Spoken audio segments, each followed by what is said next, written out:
I'd like you to just let go, as best you can, of the distractions of your outside world and begin to enjoy these senses of your own developing internal world.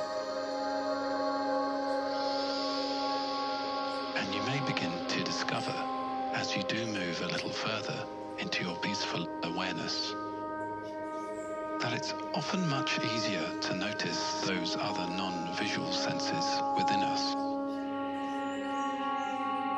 And notice too that your breath has its flow, just as your thoughts have their flow. Noting how each thought can arrive, and then each thought can go.